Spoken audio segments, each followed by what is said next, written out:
home, and he said it's really good. So Yeah, a couple of my girls watched it. he said he's trying not to get too far ahead. Blitzen to the rescue. The sun was rising. Raw pinks and oranges filled the sky. It was Christmas Eve. He gazed down at Elfham, which seemed as small and harmless as a toy village. He tried to lift his feet from the tiled roof, but no, nothing. Maybe he was too scared. He heard an elf guard shout out of the tower window to another elf on the path below.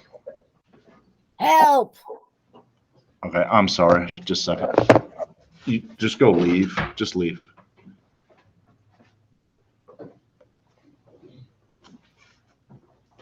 You may go to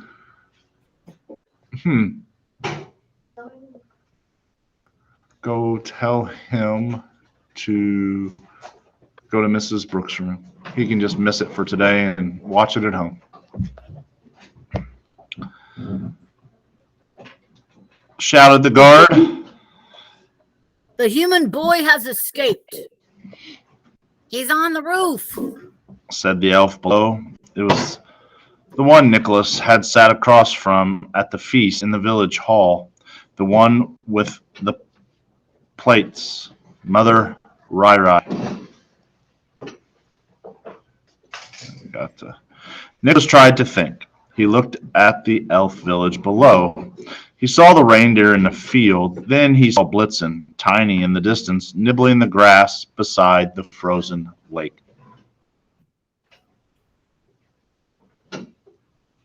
Blitzen! He shouted at the top of his voice, waking up the whole village. Blitzen, over here! It's me, Nicholas! He then saw 100 elf guards in black trousers and tunics running quickly out of the village hall, like insects spreading across the snow. He also saw Father Vodel shouting orders at them from an upstairs window. Although they were small, he knew they could run fast. He didn't have long. Blitzen! He imagined he could see Blitzen stopping to look up at him. Blitzen, help me. You gotta help. You can fly. Blitzen, you can fly. The magic that saved us makes reindeer fly. You can fly. It was useless. It was, in fact, a kind of torture to see that mountain, to know the rest of the world was right behind. Desperation flooded through him. Even if Blitzen could have understood him, and even if he did have the potential to fly, it was unlikely that he would be able to do so without believing in magic. Nicholas saw 10 or so guards run into the field and climb onto the backs of the reindeer. One by one, the guards urged their mounts into action, kicking their flanks and steering them up toward the tower roof. Within seconds, they were galloping fast through the snowy air.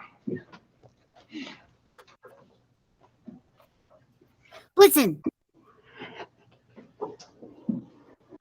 He called again, but he could no longer see him. Where was he? Reindeer and the guards were getting closer to the tower, shadows in the air. Nicholas sensed a looming dark figure. He could feel him, like a cloud blocking out the sun, getting inside his head, penetrating his mind, trying to push Nicholas forward off the roof. And then Father Vodel was actually there, on a reindeer, leading the charge.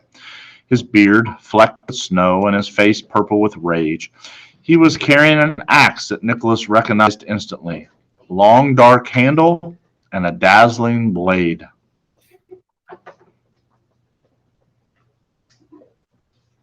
Your beloved father left this behind, shouted Father Vodel, hurling the axe directly at Nicholas, who ducked just in time. The axe curved back and landed in Father Vodel's hand, ready for him to try again. As Donner, the reindeer he was riding, circled around the tower roof. Get away. Nicholas said. You have no control over me. He closed his eyes. Warmth and light pushed away the dark cloud, and then it was happening. He was in the air, rising. For a second, it felt like the snow was falling even faster. He blinked his eyes open, and there was Vodal. In an instant, Nicholas had crashed back onto the roof, causing some tiles to come loose and slide off and tumble to the earth below. He slid down, too, until he was hanging off the edge. He looked down. A crowd of tiny, tiny elves had now gathered on the path to watch the commotion far above.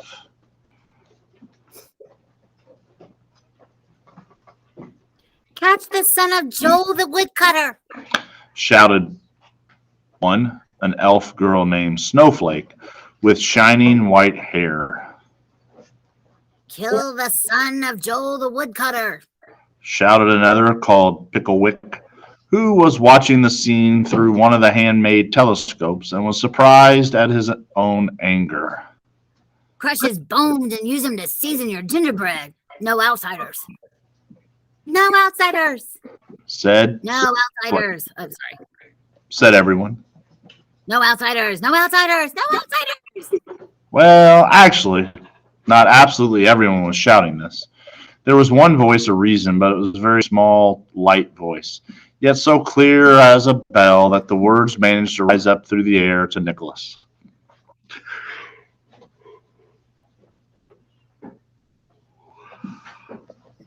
Leave him alone. It felt beautiful to Nicholas's ears and gave him hope, and for a moment his loneliness left him. It was the voice of Little Noose. Leave him be. We're elves. Father Topo was now shouting. Where is our kindness gone? Come on, we're elves. We didn't used to be like this. Nicholas's shoulders burned with pain as he hauled himself back onto the cold slate roof in time to see the largest reindeer of them all charging toward him. Urging himself closer, overtaking the others, his eyes were fixed on the roof with the same determination that had helped him climb the mountain. Blitzen. Father Vodal had seen him too. Fire. He shouted. A guard knelt in the snow and aimed his carefully made longbow, or as this was an elf, his short bow, at them. He pulled the string back with his teeth, grabbed an arrow, positioned it, and fired. A dark line sped through the air and whistled past Nicholas's ear. Father Vodal, roaring in frustration, threw the axe at Blitzen, and it spun through the air. But Blitzen ducked down fast and dipped his head so the axe narrowly missed its target and sliced off the tip of one of the antlers instead. Nicholas ran forward, keeping his eye on Blitzen and hoping as much as anyone can hope, and leaped into the air. He closed eyes, hoped some more. The hope was answered. He landed on Blitzen's back. Stop then. Screamed Father Vodal. Go, go, go. Shouted Nicholas as Blitzen galloped at incredible speed through the air. South, to the mountain. And they flew on, dodging flying axes and streaming arrows, until sheer hope and determination led them toward the sunshine. The search. They flew through the blustery air, above forest full of snow-covered spruce trees and icy lakes. A landscape of white land and silver water. There was no signs of human life, no signs of Christmas Eve excitement. From up high, the land looked as still and flat as a map. They were traveling so fast that they would have taken them a day by land. It would have taken them a day by land, but this took them only minutes. The cold wind was strong, but Nicholas hardly felt it. Indeed, since he'd been dream-wicked, he had barely noticed the cold. No, that wasn't quite true. He had been aware of the cold, but it hadn't bothered him. It just was. Nicholas felt such relief that he had escaped, and a possibility that his father was alive, such a delight and wonder that he could make magic. And he suddenly, right there, half a mile above a lake, let out the biggest laugh of his life. It was a laugh that came from deep inside his belly. It was less of a Ha ha ha. and more of a Ho ho ho.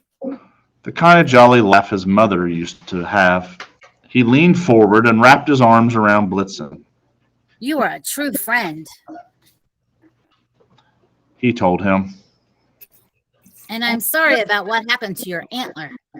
Blitzen gave a quick bob of his head, as if to say, That's all right. and galloped on. They were headed directly south, following the only road, the most obvious route, toward home. Nicholas wondered if his father was already there, perhaps back in the forest chopping wood. By mid-morning, a gray mist had settled around them, and doubt began to creep into his head. What if his father had kidnapped little Kip? He dismissed the thought. No, your papa would never do something like that. That would be impossible, wouldn't it? With a heavy heart, Nicholas realized what he had to do before he could return home. He had to find little Kip. He had to find the truth. He had to prove to the elves that his father was a good man. There must be some explanation. Little Kip had probably just ran away from home, just as Nicholas had. All he needed to do was find the elf boy, and everything would become clear. So they flew on and on and on. The reindeer swooped low above the forest and high over the fields and the broad clay plains that seemed to stretch toward infinity, and in hope they might see little Kip. The only thing they didn't do was fly directly over towns, because Nicholas didn't know how people might react to seeing a boy on a reindeer flying over their heads. But sometimes they did see people, which made Blitzen happy. You see, Blitzen had a sense of humor, and the thing he found really funny was weeing on people. Huh. Ew. Okay. And they say weeing, but what Blitzen does, he's really peeing on people. He'd hold it in for as long as possible, and then when he saw someone far below, he just, well, peed. And people in question would think it was raining. That is so gross. Ew. That's not very nice. Christmas present, Blitzen. Nicholas said, but he couldn't help laughing. On and on they traveled, fast and slow and low and high, north and east and south and west, but without success. Nicholas felt increasingly desperate. Maybe he should go home after all. He was beginning to feel tired, and he knew Blitzen must be even more so. It had started snowing again. Come on. Said Nicholas. We need to rest for the night. He had spotted a forest of pine trees immediately to the west. Let's land over there and find some shelter. So Blitzen, ever responsive to Nicholas's commands, angled westward and flew lower and lower, weaving between the snow-capped pine trees until they saw a break in the branches, just beyond the ravine. This is going to be a strange Christmas, thought Nicholas. They settled amid the tall, looming trees beneath a canopy of branches. Nicholas and Blitzen lay back to back, and just as Nicholas was starting to drift into a dreamless sleep, he heard something. A crack of a twig. And voices. Men's voices. Nicholas sat bolt upright and listened hard. It was pitch black now, but the man speaking in a slow, strong voice seemed familiar. Nicholas gasped. It was the voice of a man who had visited his father, Anders the hunter. Blitzen, Nicholas whispered, I think it's them. Wait there. and Nicholas got to his feet and tiptoed carefully over the snowy ground. He saw a golden orange glow. It grew brighter. A campfire. Shadows were moving like dark ghosts, and as he got closer, he could see a group of large silhouettes huddled around the fire, talking. The voices were more distinct now.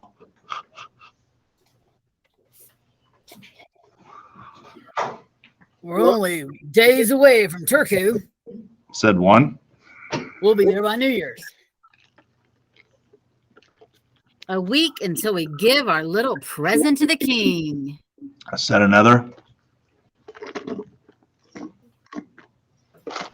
I thought we were going home first. Oh, I thought we were going home first, said a voice Nicholas knew better than any voice in the world. The sound of it caused his heart to miss a beat. Fear and love flooded through him. He was about to shout, Papa! But something stopped him, and he simply waited, quiet in the stillness of the night.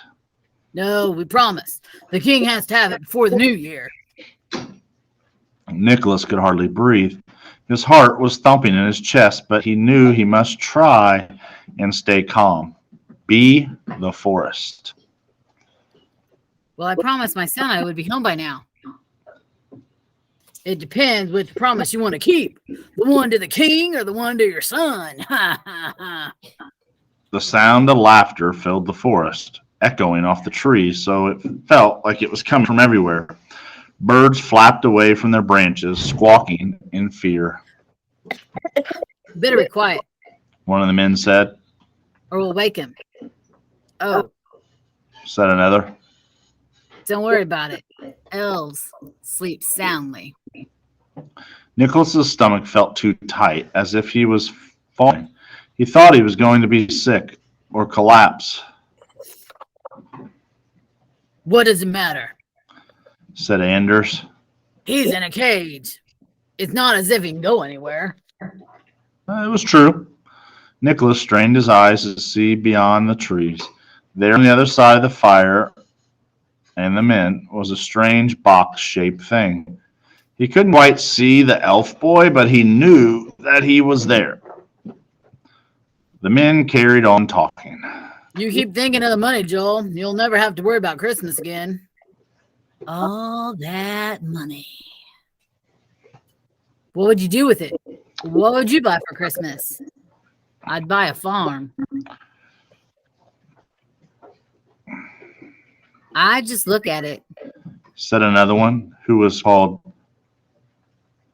Atu. Though Nicholas didn't know that yet, Atu had a very large head and a very small brain inside. He had wild hair and a wild beard, which made him look like someone peeping through a bush. And after I looked at it, I'd buy a toilet. A toilet? What's a toilet? It's a new invention. I heard about it. The king's got one. It's a magic chamber pot with bowels like mine. It's gotta be a good investment. And I'd buy a real nice candle. I like candles. I'd buy a big red candle.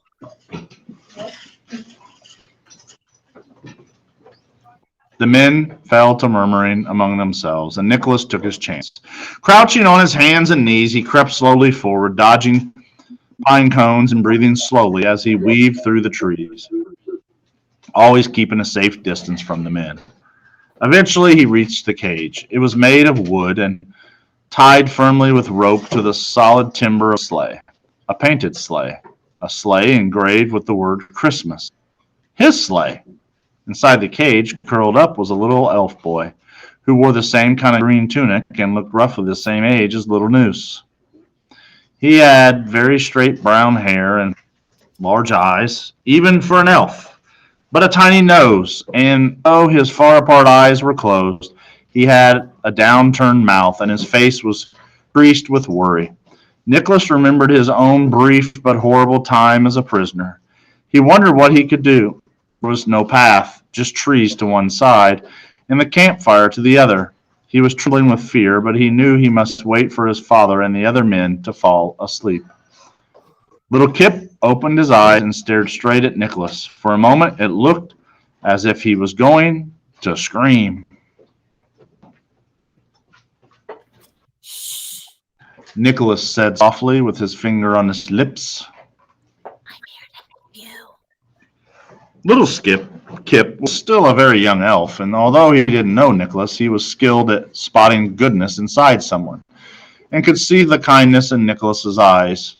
He seemed to understand. I'm scared. Said the elf in elf, but Nicholas understood. It's all right. Is it? Well, no, not right now. But it will be. But then a fierce, rough voice seemed to come out of nowhere. Happy Christmas. Nicholas turned around and saw a tall, skinny man with a crooked face and woolen hat with flaps over his ears. He was pointing a loaded crossbow at Nicholas. Who are you? Tell me, or you're dead. And tomorrow's chapter, The Elf Boy. Elf boy. Interesting. That was a hook. Well, better go check on the toilet just to maybe explain to the kids what bowels mean. Because I don't think they got it. See you in a few. Okay, see ya. Oh. Oh.